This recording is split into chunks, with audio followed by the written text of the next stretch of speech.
Oke, baik. Saya Ahmad Al-Farizi. Pada bagian ini kita akan membahas isu pertama, yaitu Temporary Transfer to NGOS. Yang pertama, konsep Temporary Transfer to NGOS. Transfer sementara ke LMS adalah program yang memungkinkan karyawan dari sektor korporasi untuk bekerja di organisasi non-pemerintah. Dalam jangka waktu tertentu, program ini bertujuan untuk menggabungkan keahlian dari sektor korporasi dengan kebutuhan LSM, menciptakan sinergi yang bermanfaat bagi kedua belah pihak. Yang kedua, manfaat dan tantangan implementasi. Manfaat dari program ini meliputi peningkatan kapasitas LSM melalui transfer pengetahuan dan keterampilan, serta pengembangan keterampilan baru bagi karyawan korporasi. Namun, tantangan yang mungkin muncul antara lain adaptasi budaya kerja. Contoh kasus atau prediksi skenario.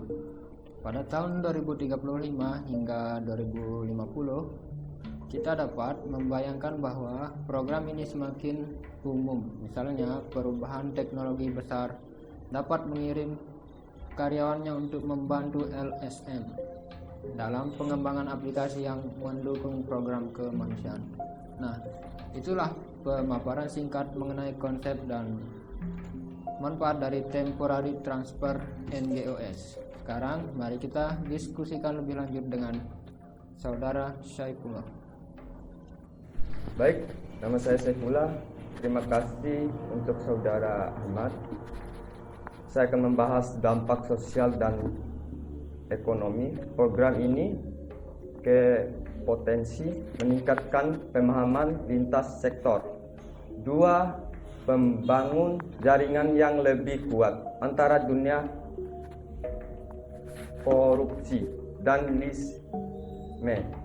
Dampak termasuk meningkatkan efektivitas program LSM dan meningkatkan rasa tanggung jawab sosial dan kalangan karyawan. Studi kasus atau penelitian terbaru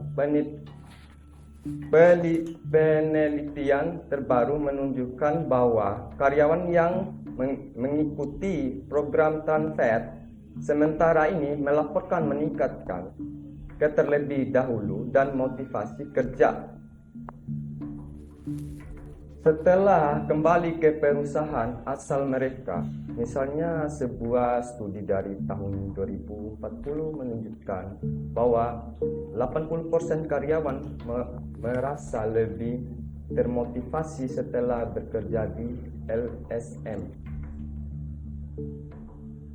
Itu sangat menarik. Baik, Saudara Saifullah, bagaimana Anda melihat adaptasi budaya kerja yang berbeda dapat mempengaruhi keberhasilan program ini? Benar sekali, Saudara Ahmad. Adaptasi budaya kerja memang bisa belajar dari lingkungan kerja yang berbeda.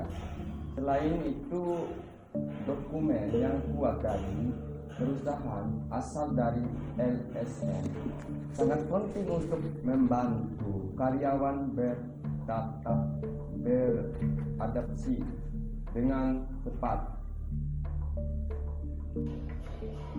Saya setuju. Selain itu, apakah Anda melihat adanya keuntungan jangka panjang bagi karyawan yang terlibat dalam program ini? Tentu saja, karyawan yang terlibat dalam program ini cenderung memiliki perspektif yang lebih luas dan keterampilan yang lebih beragam. Ini bisa sangat berharap sangat berkembang kuris mereka yang di masa depan. Apakah ada aspek yang lain yang ingin Anda tambahkan? Saya pikir penting juga untuk menyoroti bagaimana program ini dapat mendorong inovasi di kedua sektor. Ketika karyawan membawa kembali pengalaman mereka dari LSM ke perusahaan, ini dapat memicu ide-ide baru dan solusi kreatif yang bermanfaat bagi kedua belah pihak. Saya setuju sepenuhnya program ini memang memiliki potensi untuk menciptakan dampak positif yang besar di berbagai aspek. Terima kasih atas diskusinya Saudara Ahmad. Saya kembali kepada Anda untuk melanjutkan ke isu berikutnya.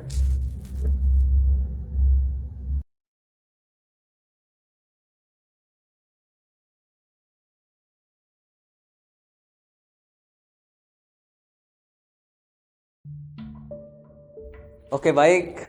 Perkenalkan, nama saya Mufrizai Jordan Aslam. Pada bagian ini kita akan membahas isu kedua, yaitu Employee Sustainability Tracking App. Yang pertama, pengantar tentang aplikasi pelacakan keberlanjutan karyawan. Aplikasi pelacakan keberlanjutan karyawan adalah alat digital yang memungkinkan perusahaan untuk memantau dan mengelola dampak lingkungan dari aktivitas karyawannya. Aplikasi ini dapat melacak berbagai data seperti konsumsi energi, emisi karbon, dan penggunaan sumber daya lainnya. Yang kedua, manfaat teknologi ini bagi perusahaan dan karyawan. Dengan aplikasi ini, perusahaan dapat meningkatkan efisiensi operasional dan mendukung inisiatif keberlanjutan mereka. Bagi karyawan, aplikasi ini membantu mereka memahami dampak lingkungan dari tindakan mereka dan mendorong perilaku yang lebih ramah lingkungannya. Yang ketiga, prediksi perkembangan teknologi di tahun 2035 hingga 2050. Di masa depan, kita dapat mengharapkan bahwa aplikasi ini akan menjadi lebih canggih dan integrasi dengan teknologi lain seperti Internet of Things (IoT) dan kecerdasan buatan yang kita pakai saat ini, AI. Misalnya, aplikasi yang dapat memberikan rekomendasi pribadi untuk mengurangi jejak karbon berdasarkan data real time. Itulah gambaran umum tentang aplikasi pelacakan keberlanjutan karyawan. Sekarang mari kita diskusikan lebih lanjut dengan Saudara Lalu Nabel. Oke, nama saya Lalu Nabel Alawi. Terima kasih atas Saudara Jordan atas pemaparannya.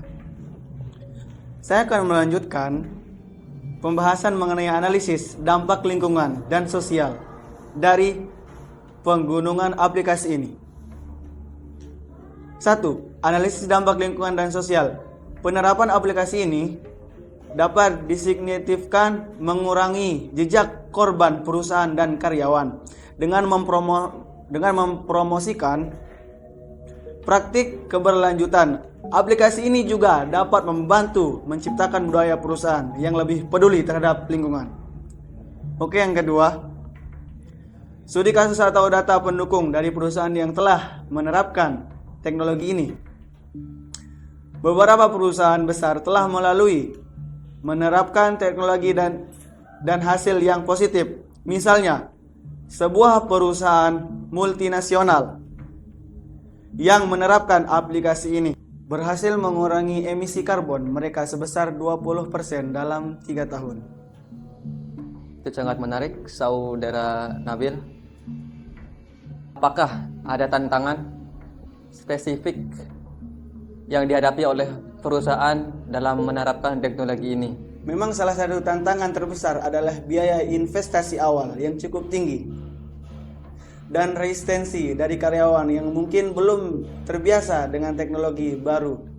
Namun, dengan pelatihan yang tepat dan dukungan manajemen, tantangan ini bisa diatasi. Bagaimana menurut Anda? Apakah teknologi ini akan tetap relevan di masa depan?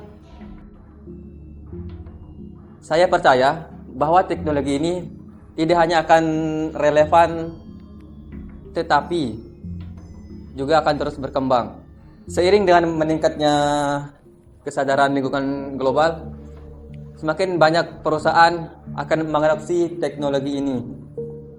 Untuk mencapai keberlanjutan jangka panjang, adakah hal lain yang ingin Anda tambahkan? Saya pikir penting untuk juga mempertimbangkan bagaimana data yang dikumpulkan dari aplikasi ini dapat digunakan untuk membuat kebijakan perusahaan yang lebih efektif dalam hal keberlanjutan. Dengan informasi yang tepat, perusahaan dapat membuat keputusan yang lebih dan baik untuk mengurangi dampak lingkungan mereka. Saya sepakat. Terima kasih diskusinya, Saudara Nabil.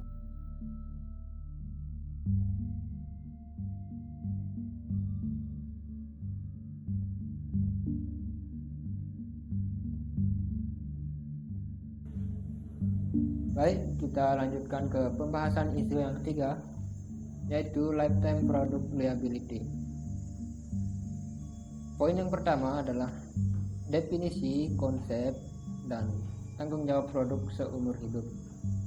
Tanggung jawab produk seumur hidup berarti produsen bertanggung jawab atas kualitas dan keberlanjutan produk mereka selama masa hidup produk tersebut masih tersisa.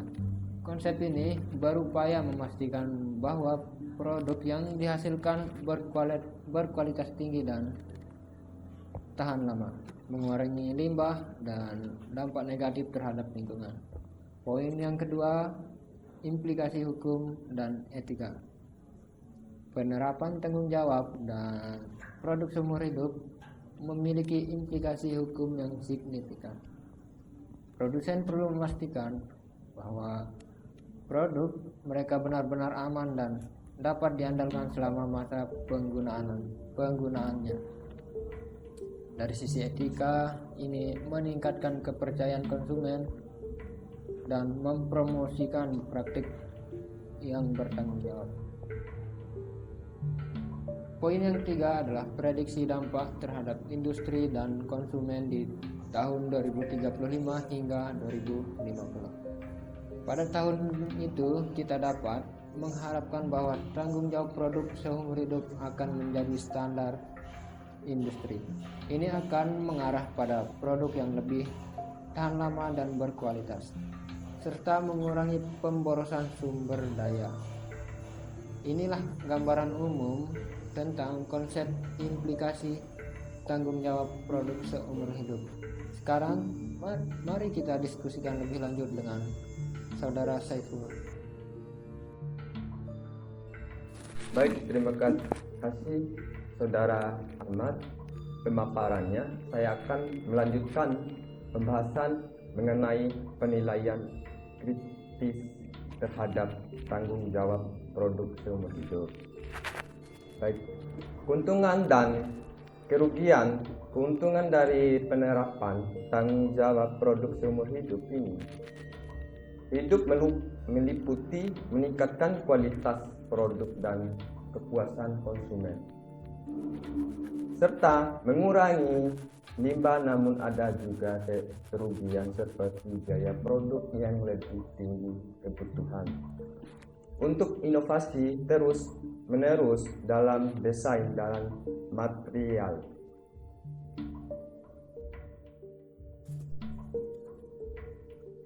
Sangat menarik, Saudara Saifullah.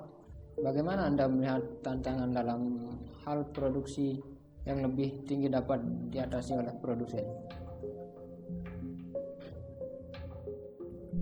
Benar sekali, Saudara Ahmad.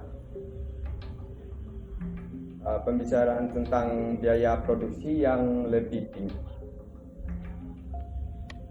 Dapat diatasi melalui inovasi dalam desain dan penggunaan material yang lebih efisien. Selain itu, produsen bisa mengoptimalisasikan proses produksi untuk mengurangi biaya dari, tetapi menghasilkan produk berkualitas tinggi. Bagaimana dengan keuntungan jangka panjang bagi konsumen menurut Anda?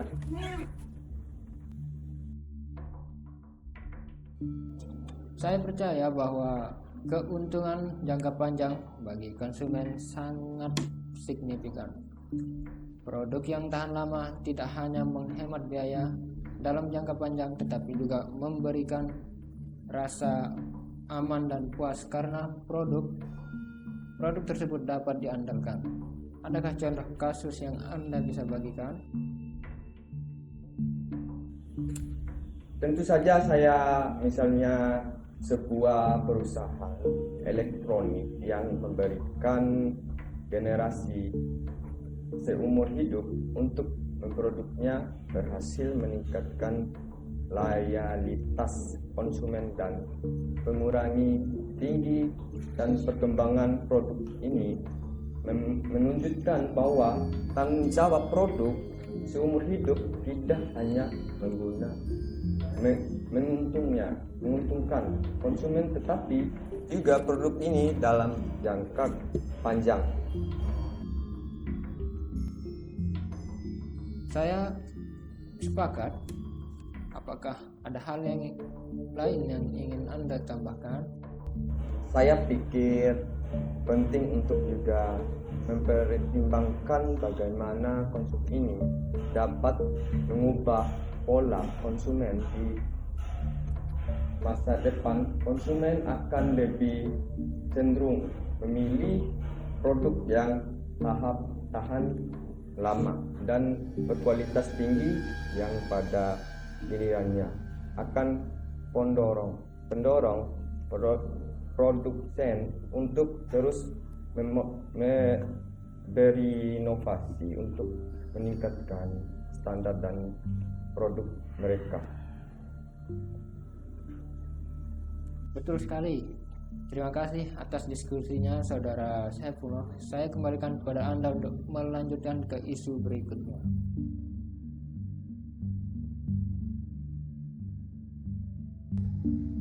Oke, kembali lagi bersama saya Mufrizahi Jordan Aslam, dan saya akan membantu merangkum poin-poin utama dari setiap isu yang telah kita bahas.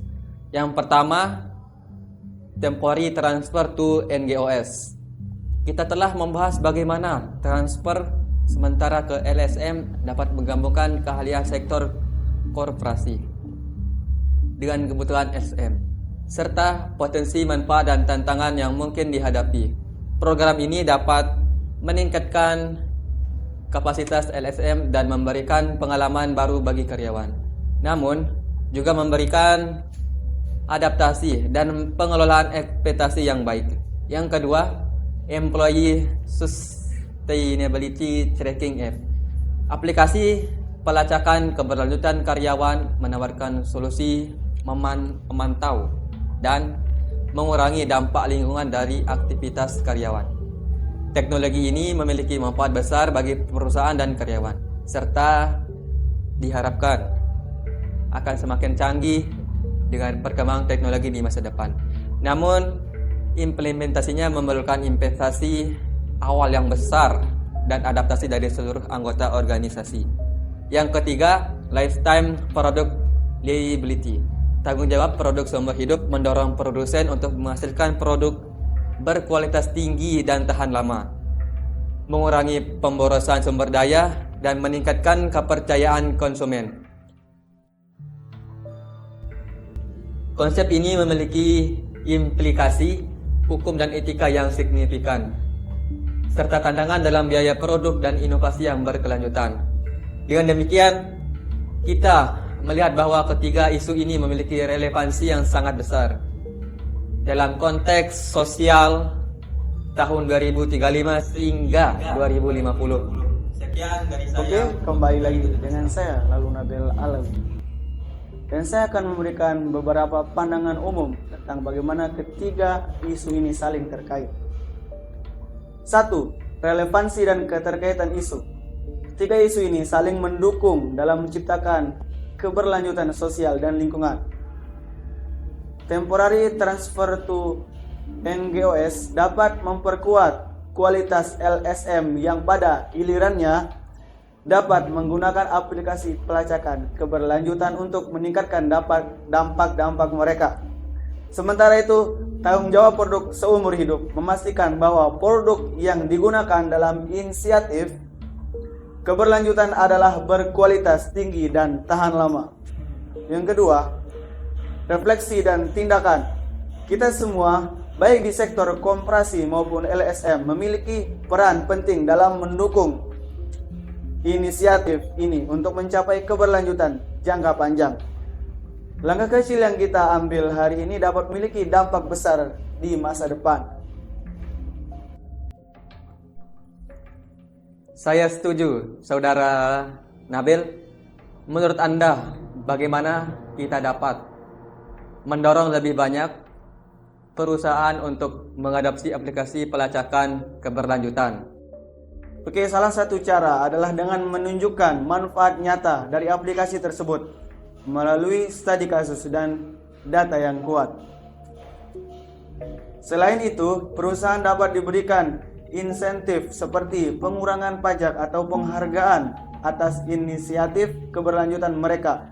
Bagaimana menurut Anda tentang pentingnya edukasi bagi karyawan dalam hal keberlanjutan? Edukasi sangat penting. Karyawan perlu memahami pentingnya keberlanjutan dan bagaimana tindakan mereka memengaruhi lingkungan.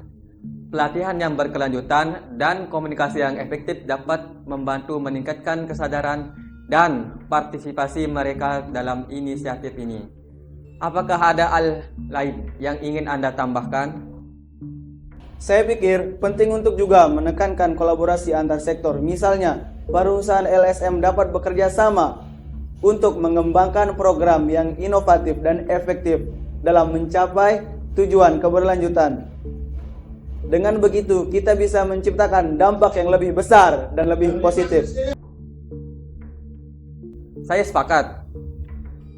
Terima kasih diskusinya, Saudara Nabil. Saya kembalikan kepada Saudara